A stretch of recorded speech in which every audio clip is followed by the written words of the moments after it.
In the heart of New York, there's a house that isn't just old, it's ancient. It's not just spooky, it's terrifying. It's known as the House of Death. This formidable place, shrouded in spine-tingling tales, has carved a chilling reputation throughout history. Its eerie exterior, a stark reminder of its haunting past, sends a cold shiver down the spine of even the bravest. The air around it is heavy with an unsettling stillness, a silent testament to the spectral residents. Tonight, Roman and Brock, two daring ghost hunters, venture into the House of Death for the first time. Roman and Brock arrived at the House of Death as the sun was setting, casting long shadows that seemed to reach out for them. Their hearts pounded in their chests, a symphony of anticipation and fear. They journeyed far, two American boys in search of the unseen, the unexplained, the supernatural. Ghost hunters in the making, they were drawn to this place, known for its chilling tales of death and despair.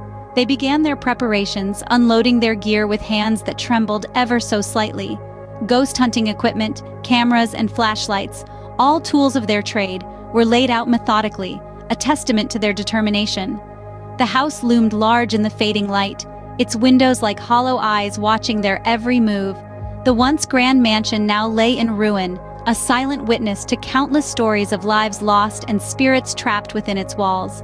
Their initial reactions to the house were a mix of awe and dread. Roman, the more practical of the two, tried to shake off the eerie feeling creeping up his spine. Brock, on the other hand, was more sensitive to the unseen energies. He could feel a cold chill, a spectral presence that seemed to permeate the air around him. As they stepped into the house, the door creaked shut behind them, plunging them into darkness. The echo of the closing door seemed to hang in the air, a grim reminder that they had crossed the threshold into the unknown, into the House of Death. Armed with flashlights and courage, Roman and Brock began their exploration of the House of Death. The old wooden floorboards creaked under their weight, each step echoing through the hollow, forgotten halls. The air was thick with a tension that seemed to cling to their skin, an almost tangible force that pressed down upon them, heavy and unyielding. As they delved deeper into the heart of the house, they began to notice chilling anomalies. The temperature in certain rooms dropped drastically, their breaths forming misty clouds in the frigid air. They could feel the cold spots, islands of icy air that made the hairs on the back of their necks stand on end. It was as if pockets of the house were trapped in an eternal winter, untouched by the warmth of life. Whispers seemed to follow them as they moved, the soft susurration of voices just beyond the edge of comprehension. They were like half-remembered fragments of conversations, the words just out of reach, the tones filled with an emotion that pricked at their nerves. It was impossible to tell where they were coming from. The whispers seemed to be everywhere and nowhere, an auditory illusion that toyed with their senses. Inanimate objects took on a life of their own. A rocking chair swayed back and forth, its gentle rhythm a stark contrast to the eerie silence. Doors slammed shut without warning, the sound reverberating through the house like a gunshot. The chandelier in the main hall swayed, its crystals clinking together to create an unsettling melody. Each incident added another layer to the unsettling atmosphere of the house. It was as if the house itself was alive, reacting to their presence, testing their resolve.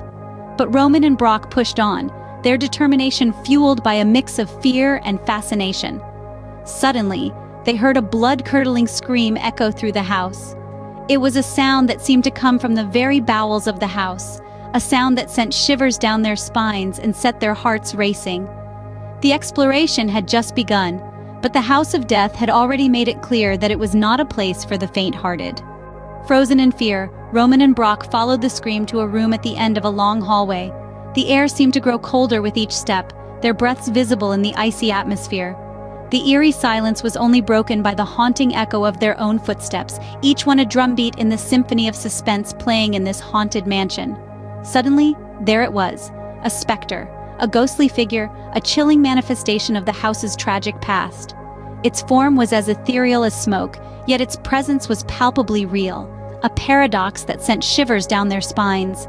The figure, wrapped in a spectral shroud, floated in the air. Its eyes, though lacking substance, bore a sorrowful expression that spoke volumes of untold stories. For a moment, Roman and Brock could only stare, their minds grappling with the reality of their encounter. They were ghost hunters, yes, but nothing could have prepared them for the raw, chilling energy of a true apparition. Their hearts pounded in their chests like trapped birds, their fear a palpable entity in the room. Summoning every ounce of courage, they tried to communicate. Brock, his voice barely above a whisper, asked the spirit its name, its purpose. Roman, his hand shaking, held out an EVP recorder, hoping to capture any message the spirit might have for the living. The ghostly figure remained silent for a moment that stretched into an eternity, its translucent eyes never leaving theirs. And then it moved. An arm, barely more substantial than the air around it, extended slowly, pointing with a spectral finger towards a door at the far end of the room. The figure then began to fade, its form growing less and less distinct, until it was no more than a wisp of mist in the air.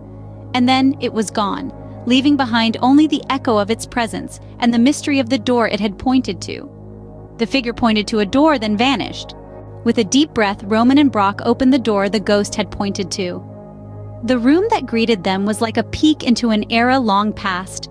The air was heavy with the scent of old paper and leather, the musky remnants of time trapped in this hidden sanctuary.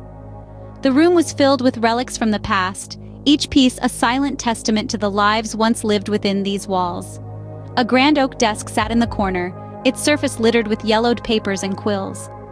Against the far wall was a bookshelf, overflowing with books whose bindings were worn with age and use. On another side, an ornate armoire stood tall, its doors slightly ajar, revealing dated clothing that smelled of mothballs and memories. In the center of the room, a rocking chair creaked gently, swaying back and forth as if invisibly occupied. The sight was eerie, a stark reminder that they were not alone in this house. The room held an uncanny stillness, a silence so profound it was almost deafening. The boys could hear the soft rustle of the pages in the books, the faint whisper of the wind outside, the eerie creak of the rocking chair. On a small table next to the rocking chair, an old photograph caught their attention. The sepia-toned image showed a family, presumably the original occupants of the house. They were dressed in the fashion of the late 19th century, their expressions somber.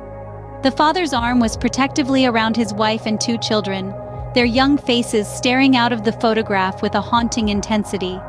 The eyes of the family seemed to follow them, a chilling gaze that sent shivers down their spines. Brock, the braver of the two, reached out to pick up the photograph. The moment his fingers touched the faded paper, a sudden wave of frosty air swept through the room. The temperature dropped drastically, their breaths visible in the sudden cold. The rocking chair stilled, the room plunged into an eerie silence.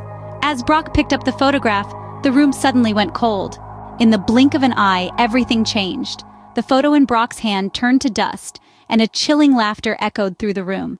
A sense of dread filled the air, as if the very walls of the House of Death were closing in on Roman and Brock.